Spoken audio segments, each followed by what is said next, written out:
Truth, Corey Stories. How my ex-wife's new husband helped me send her to federal prison. The $2.3 million con that destroyed my life until karma delivered the ultimate revenge. I was standing on the Roosevelt Bridge in Phoenix at 3 a.m., ready to jump into the Salt River below.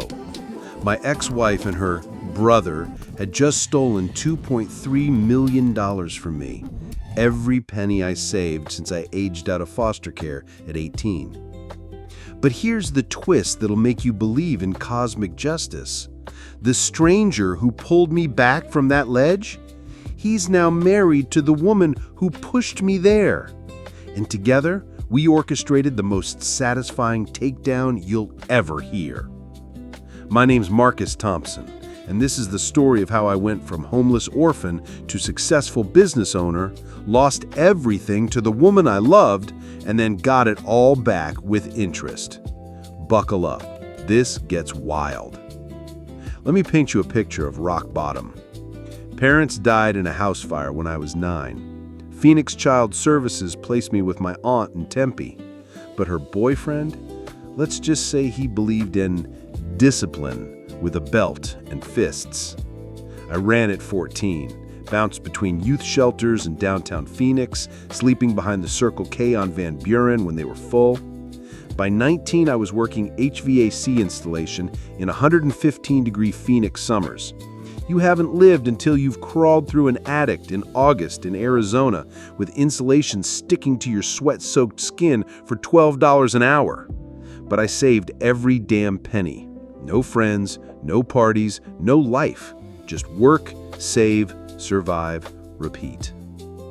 Here's what people don't understand about growing up with nothing. You become obsessed with security.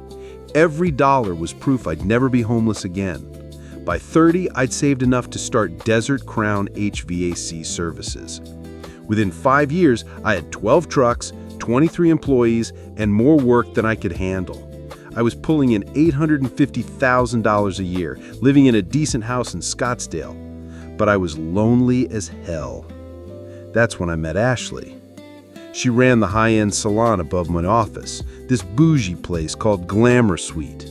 Blonde hair that looked like spun gold, these green eyes that made you forget your own name, and a laugh that made you want to be the funniest man alive just to hear it again.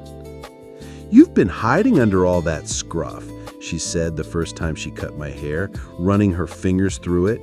"Where have you been all my life?" We clicked immediately. She told me about growing up in a trailer park in Casa Grande, putting herself through cosmetology school while working 3 jobs, her dreams of opening a chain of salons across Arizona. We bonded over our hunger for more. 5 months later, she moved into my place. No discussion. Her stuff just migrated until her toothbrush had a permanent spot. We got married at the courthouse 6 months after that. I thought I'd finally built the life I'd always wanted. Then her brother, Tyler, showed up. Tyler was everything I wasn't. Smooth talker, drove a leased Maserati he couldn't afford, always had some deal cooking. When he showed up for dinner with a once-in-a-lifetime opportunity, I should have seen the red flags. "There's this development in Chandler. Intel's building a new chip plant. The land value's gonna go 5x in 12 months. I've got insider information from the Planning Commission." Ashley's hand found mine under the table. "Babe, this could set us up for life. We could franchise my salons, retire by 40. The investment required? $2 million minimum. I had $1.8 million in savings and business equity. Ashley convinced me to leverage the business for the rest. "It's our future, baby. Trust me." I wired the money on Tuesday. By Friday, Ashley was cold, distant, always on her phone. Sunday, she said she needed space to process things. Monday, I drove to Chandler to see my investment. The lot existed, owned by the state, designated as protected desert preserve, never for sale. When I confronted Ashley, she looked like me asking for directions. "That's on you for trusting him," she said, packing her things. We never filed the marriage certificate anyway. Consider this a clean break." That's when it hit me. The marriage certificate she'd insisted on handling, the brother who looked nothing like her, the way she'd pushed just hard enough to make the investment seem like my idea. I lost everything in 4 days. The business collapsed when I couldn't make loan payments. The house went into foreclosure. My credit was destroyed. I spent 3 weeks living in my truck in a Walmart parking lot in Mesa, the same place I'd parked as a homeless teenager. Which brings me to that night on the Roosevelt Bridge. The summer monsoon had just passed, leaving the air thick and electric. I'd written a note on the back of a foreclosure notice. Then this voice behind me. "Hell of a night for a swim?"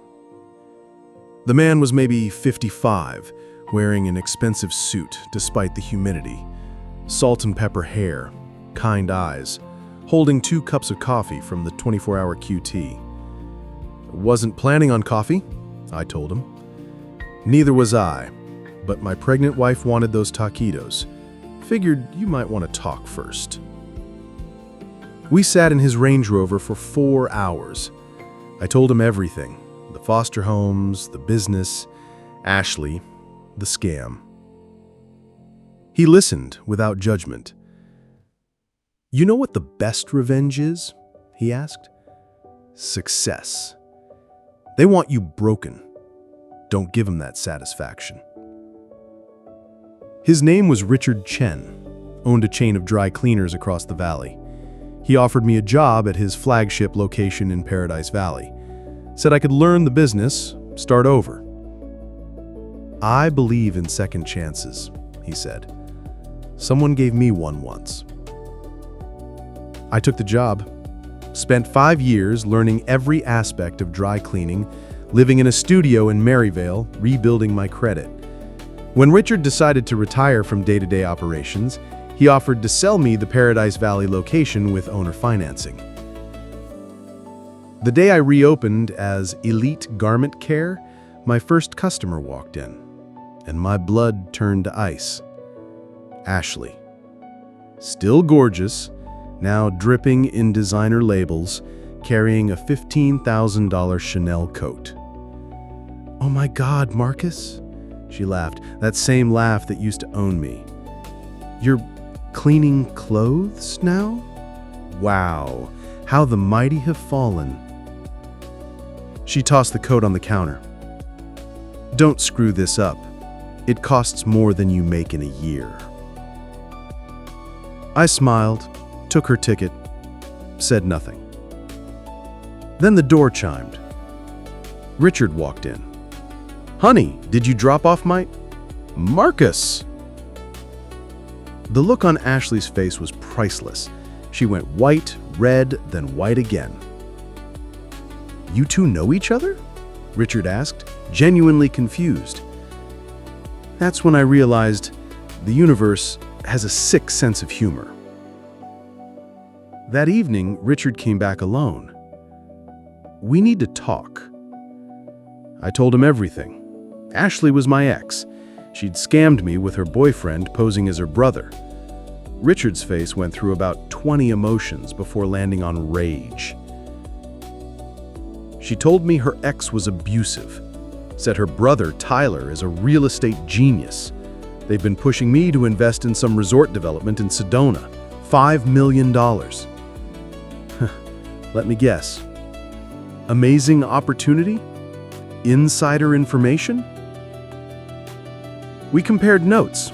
Same playbook, bigger target. But this time, we had an advantage. "How do you want to play this?" Richard asked. "Legally, but devastatingly." The plan was beautiful. Richard would play along, act interested but cautious. I'd stay invisible, gathering evidence. We installed cameras in the dry cleaners. Richard wore a wire to meetings. We documented everything. Ashley came back a week later, this time with Tyler. She threw another coat at me.